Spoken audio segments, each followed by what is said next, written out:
Hmm? How do I keep it? Yeah. No, you will see. Okay, your hand is actually shaking the.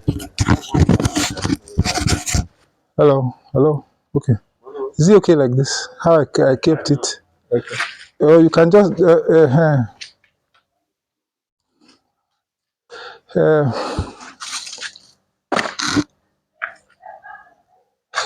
hello, guys. You are welcome to Dr. Mo's blog, where we discuss everything health and health related. Today, we are located in a forest of my own making. And that's because I planted all the trees there. And the reason why we're here is because the topic we're going to discuss today is forest bathing. Forest bathing. Now, that is, forest bathing is actually an awkward way of describing what we're going to do. But the phrase is derived from a Japanese phrase, Shirin Loku or Sami Loku. It's a direct translation, and it means forest bathing in Chinese. Yeah, I mean in the Japanese language.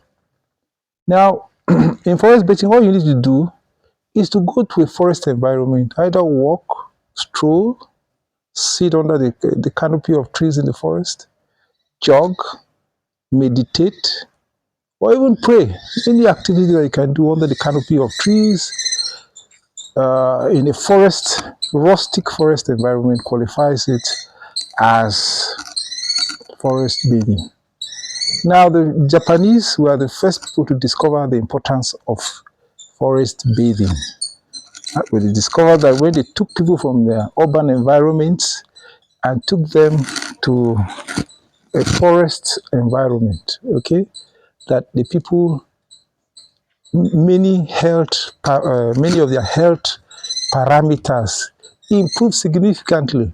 Even if they stayed there for only a short while, even if they stayed there only for a short while, and the effects were said to last for months and months.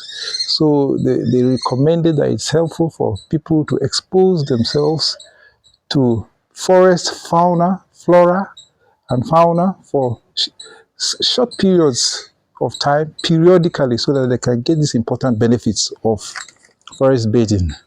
Now, what does forest bathing do? What does it do to the body?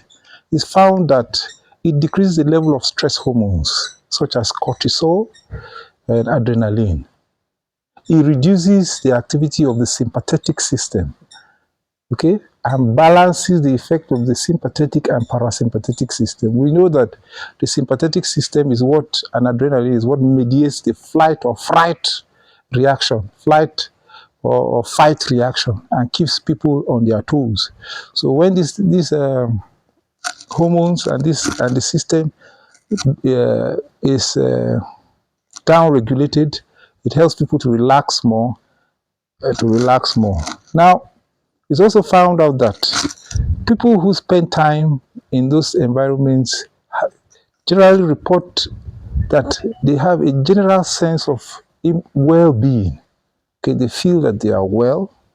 There's reduced anger.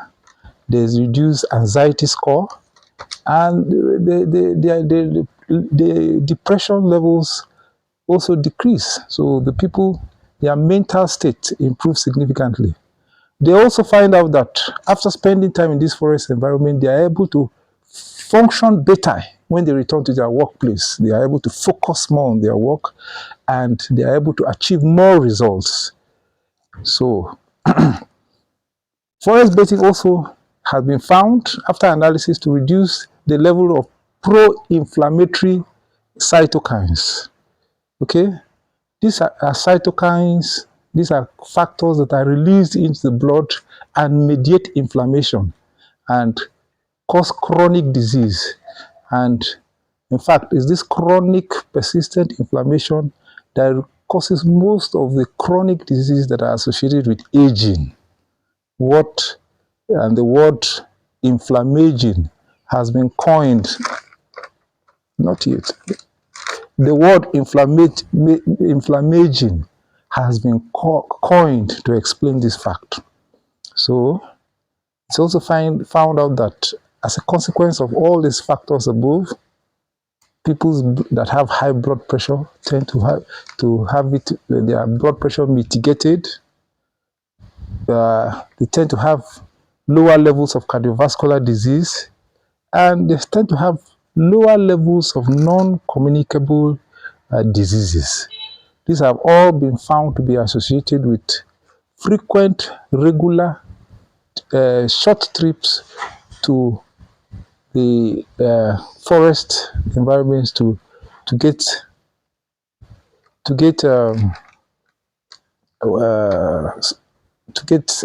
to forest bathe.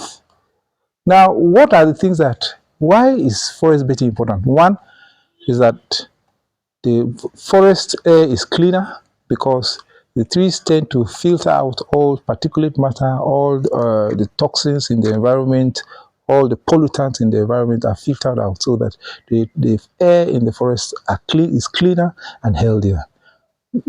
Forests also produce a lot of oxygen, so the levels of oxygen in the forest environment is much higher than normal.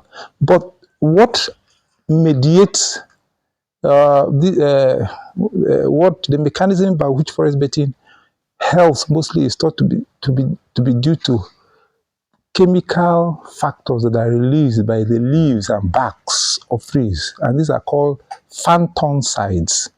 Now, these phantosides are volatile substances. They are volatile alkaloids that are released into the air, and when we breathe them in, they are absorbed directly through the lungs, and absorption is 100%. And because those chemicals don't pass through the liver, there is no first pass metabolism, so it goes straight into the brain, the heart, and all the other organs, and they begin to do their work. Now, what are some of these phantosides? What are they? For instance, you have what is called alpha pinene, you have beta pinene, you have limonene, and in fact, an anti-cancer agent called Taxol is derived from a phantoside of a bark of a tree. I can't remember the particular tree now. Now, what are the effects of these phantosides? Well, phantosides they attack viruses. They keep viruses at bay. They are virucidal. They help to attack bacteria. They are fungicidal. The trees actually produce these things to help them in their defense against bacteria, viruses, and fungi. But apart from that, they are also anti-cancer. They have anti-cancer properties. Now, one of the most important effects of phantosides is that they tend to boost the body's immune system. And how do they do this? They do this by going into the sanctuaries where natural killer cells and T helper cells are resting.